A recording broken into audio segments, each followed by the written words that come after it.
வணக்கம். மாலை முரசு செய்திகளை விரிவாக பார்ப்பதற்கு முன் தலைப்புச் செய்திகள்.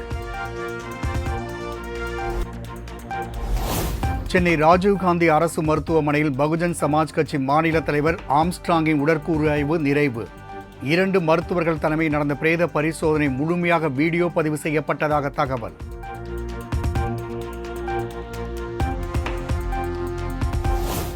ஆம்ஸ்ட்ராங் கொலையில் அரசியல் நோக்கம் இல்லை என்பது முதற்கட்ட விசாரணையில் தெரிய வந்துள்ளது. ஏற்கனவே நடந்த கொலைக்கு பழிக்கு பழியாக கொலை செய்யப்பட்டிருக்கலாம் என காவல் ஆணையாளர் விளக்கம். அரசியல் சம்பவ சான்சஸ் ரொம்ப கம்மி. பட் மீதி எங்கள் நம்ம விசாரிச்சுட்டே இருக்கிறோம். பட் எல்லாரும் டீட்டெயில்ஸ் இப்போ சப்போஸ் நான் இப்போ ஷேர் பண்ணுறேன்னா எனக்கு சில பேர் இப்போ பிடிக்க வேண்டி இருக்கு, சில பேர் மேலே நமக்கு சந்தேகம் இருக்கு.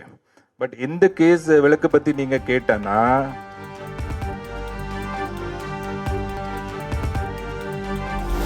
ஆம்ஸ்ட்ராங் கொலை வழக்கில் செல்போன் சிக்னல் மூலம் 3 மணி நேரத்திற்குள் 8 பேர் கைது செய்யப்பட்டனர். 10 தனிப்படைகள் அமைத்து விசாரணை நடைபெற்று வருவதாக மாநகர காவல் ஆணையர் சந்தீப் ராய் ரத்தோர் பேட்டி. உடனடியாக கைது செய்ய வேண்டி திரு வாஸ்ராகர் ஐபிஎஸ் அடிஷனல் கமிஷனர் நார்த் அவர்கள் மூலமா ஒரு ஸ்பெஷல் டீம், அந்த 10 டீம் அமைக்கப்பட்டது. இந்த ஸ்பெஷல் டீம் உடனடி நடவடிக்கை பண்ணிட்டு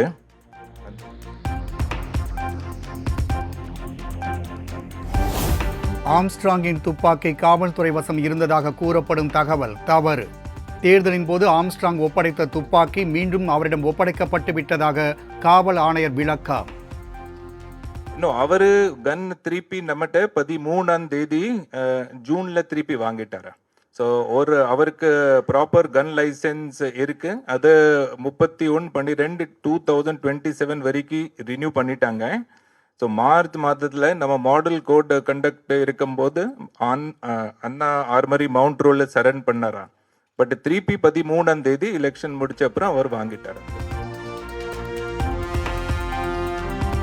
ஆம்ஸ்ட்ராங் உயிருக்கு அச்சுறுத்தல் இருப்பதாக உளவுத்துறையிடமிருந்து எந்த எச்சரிக்கையும் வரவில்லை. உளவுத்துறை எச்சரிக்கையை காவல்துறை பொருட்படுத்தவில்லை என வெளியான தகவலுக்கு காவல் ஆணையர் மறுப்பு. பட் அவருக்கு ஏற்கனவே ஒரு கட்சிக்காரன் இருக்கும்போது ஒரு ஸ்டேட் பிரசிடென்ட் ஆஃப் பிஎஸ்பி, அவர் சில அரசியல் இருக்கும்போது போகும்போது நம்ம ஆளு ஐஎஸ் எல்லாம் பார்த்துட்டே இருக்கிறாங்க. பட் ஒன்று ஸ்பெசிஃபிக் த்ரெட் ஒன்றுமே நம்மகிட்ட வரலையே.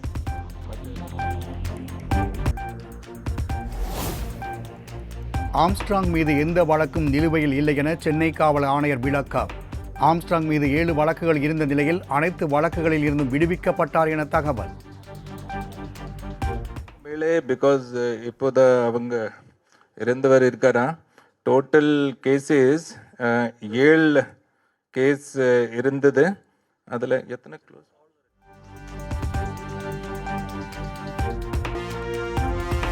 அண்ணன் பிறந்த நாளில் ஆம்ஸ்ட்ராங் உயிரை எடுத்ததாக கைதான ஆற்காடு பாலு அதிர்ச்சி வாக்குமூலம். ஆம்ஸ்ட்ராங் ஆதரவாளர்கள் மிரட்டியதால் தன்னுடைய உயிருக்கு ஆபத்து என்பதால் கொலை செய்ததாக ஒப்புதல்.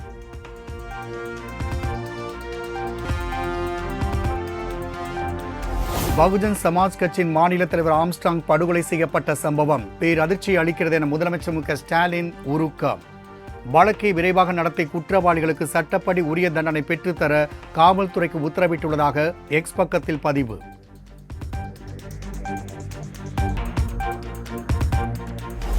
ஆம்ஸ்ட்ராங் கொலைக்கு பிஎஸ்பி தலைவர் மாயாவதி கடும் கண்டனம். தலித் மக்களின் வலுவான குரலாக இருந்தவர் ஆம்ஸ்ட்ராங் என தமது எக்ஸ் தளத்தில் பதிவு.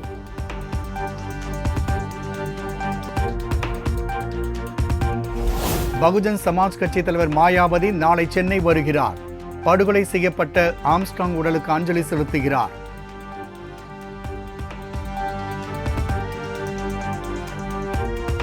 பகுஜன் சமாஜ் மாநில தலைவர் ஆம்ஸ்ட்ராங் கொல்லப்பட்டது அதிர்ச்சி அளிப்பதாக ராகுல் காந்தி வேதனை. குற்றவாளிகளுக்கு தமிழ்நாடு அரசு உரிய தண்டனை பெற்றுத்தரும் என்ற நம்பிக்கை உள்ளதாக எக்ஸ் தளத்தில் பதிவு.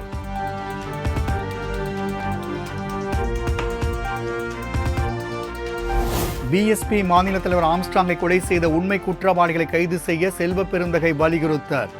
ஆம்ஸ்ட்ராங் உடலை கட்சி அலுவலகத்தில் அடக்கம் செய்ய அனுமதிக்க வேண்டும் என்று காவல்துறைக்கு கோரிக்கை.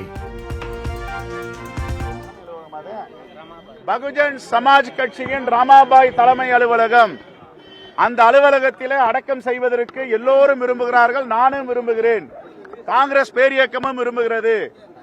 விஜயகாந்தை எப்படி அவருடைய தலைமை அலுவலகத்தில் அடக்கம் செய்தார்களோ அதே போன்று எங்களுடைய தலைவர் ஆம்ஸ்ட்ராங் அவர்களையும் கட்சி அலுவலகத்தில் அடக்கம் செய்வதற்கு ஏற்பாடு செய்ய வேண்டும்.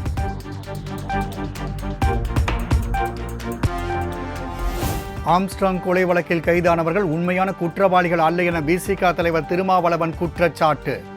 உண்மை குற்றவாளிகளை கைது செய்து உரிய நடவடிக்கை எடுக்க தமிழ்நாடு அரசுக்கு வலியுறுத்தல். உண்மையில் குற்றவாளிகள் யாரோ அவர்களை கைது செய்ய வேண்டும் என்று பகுஜன் சமாஜ் கட்சி, விடுதலை சிறுத்தைகள் கட்சி மற்றும் இங்கே திரண்டிருக்கிற அமைப்புகளின் சார்பாக தமிழக அரசுக்கு கோரிக்கை வைக்கிறோம்.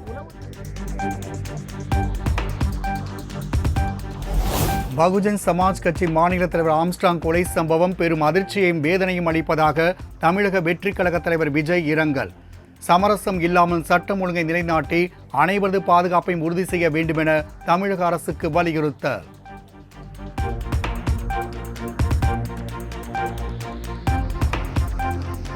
பெரம்பூர் பந்தர் தோட்ட தெருவில் உள்ள மாநகராட்சி மேல்நிலைப்பள்ளியின் மைதானத்தில் ஆம்ஸ்ட்ராங் உடலை வைக்க ஏற்பாடு. நாளை உடல் நல்லடக்கம் செய்யப்படும் என்று அறிவிப்பு.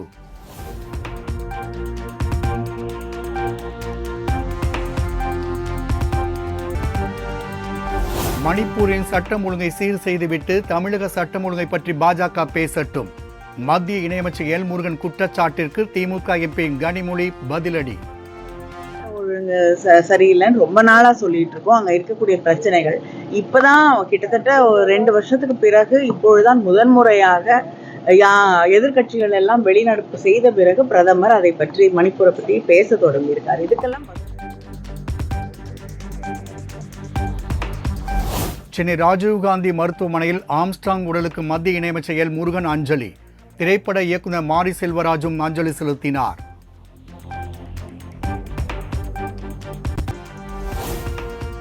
வாழ்த்து தெரிவித்த முதலமைச்சர் மு.க. ஸ்டாலினுக்கு பிரிட்டன் எம்பி உமாகுமரன் நன்றி. உலகெங்கிலும் இருந்த அன்பையும் ஆதரவையும் வெளிப்படுத்திய தமிழர்களுக்கு நன்றி தெரிவித்து எக்ஸ் வலைதளத்தில் பதிவு.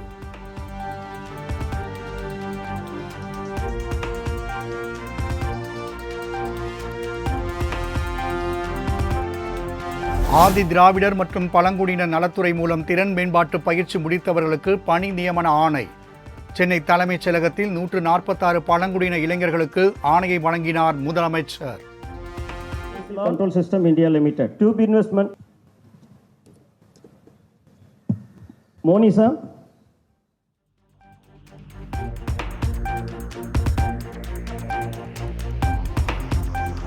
தமிழ்நாட்டில் அனைவருக்கும் அடிப்படை உயிர்காக்கும் பயிற்சி வழங்க புதிய திட்டம் தொடக்கம்.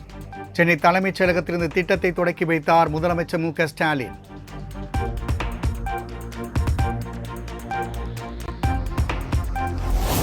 அண்ணாமலையால் தான் மக்களவைத் தேர்தலில் பாஜகவுக்கு ஒரு சீட்டு கூட கிடைக்கவில்லை என அதிமுக முன்னாள் அமைச்சர் ஆர்.பி. உதயகுமார் விமர்சனம். எடப்பாடி பழனிசாமி குறித்து பேசிய கருத்துக்களை வாபஸ் பெறாவிட்டால் அண்ணாமலைக்கு எதிராக போராட்டம் நடத்தப்படும் என்றும் எச்சரிக்கை. அண்ணா திராவிட முன்னேற்ற கழகத்தை பற்றி அண்ணா திராவிட முன்னேற்ற கழகத்தினுடைய தொண்டர்கள் பார்த்துக் கொள்வார்கள். உங்கள் அனுதாபம் அண்ணா திராவிட முன்னேற்ற கழக தொண்டர்களுக்கு தேவையில்லை. ஆடு நனைகிறது என்று ஓனாய் அழ தேவையில்லை.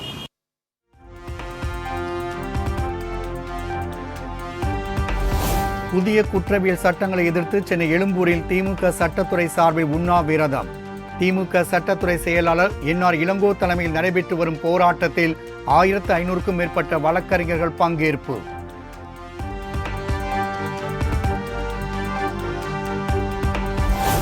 மத்திய அரசு கொண்டு வந்துள்ள 3 புதிய குற்றவியல் சட்டங்களும் தேவையற்றது.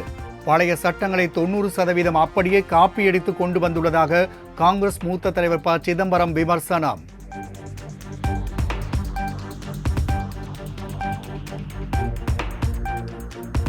முன்னாள் நீதிபதி சந்துரு அறிக்கையை எதிர்த்து பாஜக மாநில செயற்குழு கூட்டத்தில் தீர்மானம் நிறைவேற்றம்.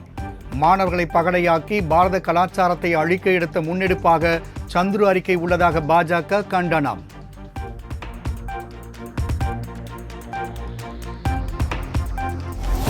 தமிழ்நாட்டில் 2026ஆம் ஆண்டு பாஜக ஆட்சி அமைக்கும் போது தமிழக சட்டசபையில் செங்கோல் நிறுவப்படும்.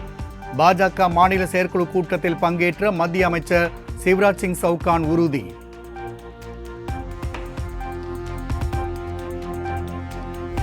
தமிழக அரசின் குறைபாடுகளை மறைக்கவே மத்திய அரசு போதிய நிதி வழங்கவில்லை என ஸ்டாலின் குறை கூறுகிறார். கடந்த 10 ஆண்டுகளில் 2,47,000 கோடி நிதி வழங்கப்பட்டுள்ளதாக மத்திய அமைச்சர் சிவராஜ் சிங் சவுகான் விளக்கம்.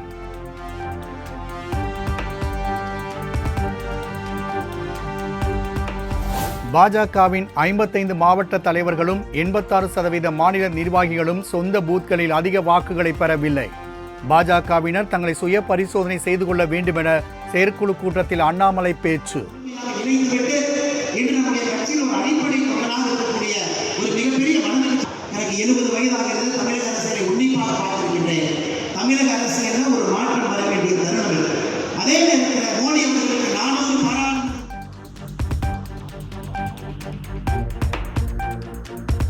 அண்ணாமலை மிகவும் சிரமப்பட்டு பாஜகவை வளர்த்து வருவதாக மத்திய இணையமைச்சர் எல் முருகன் பேச்சு. பாஜக தொண்டர்கள் அனைவரும் அண்ணாமலைக்கு துணை நிற்க வேண்டும் என்றும் வேண்டுகோள். 2026 தான் நம்முடைய இலக்கு.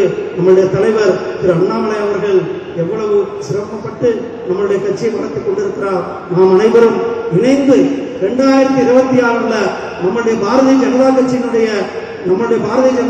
தலைமையில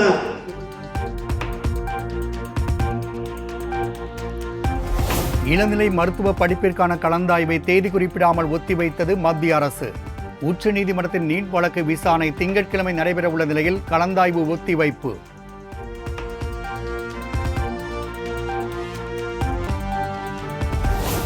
தமிழகத்தில் 5 நாள்களுக்கு மிதமான மழை பெய்யக்கூடும் என சென்னை வானிலை ஆய்வு மையம் தகவல். சென்னையில் ஒரு சில இடங்களில் லேசானது முதல் மிதமான மழைக்கு வாய்ப்பு இருப்பதாகவும் எச்சரிக்கை.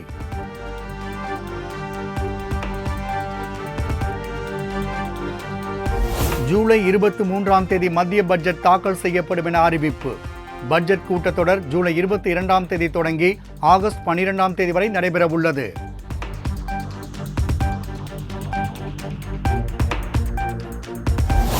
அயோத்தியை போன்று குஜராத்திலும் பாஜகவை வீழ்த்துவோம். அகமதாபாத்தில் நடைபெற்ற கட்சி கூட்டத்தில் காங்கிரஸ் எம்பி ராகுல் காந்தி உறுதி.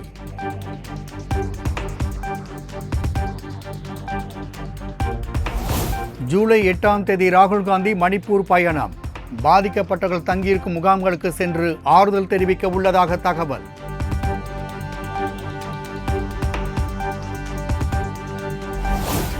ஆந்திர மாநிலத்தை புனரமைக்க 1 லட்சம் கோடி நிதி உதவி வேண்டும். மத்திய அரசிடம் முதலமைச்சர் சந்திரபாபு நாயுடு கோரிக்கை.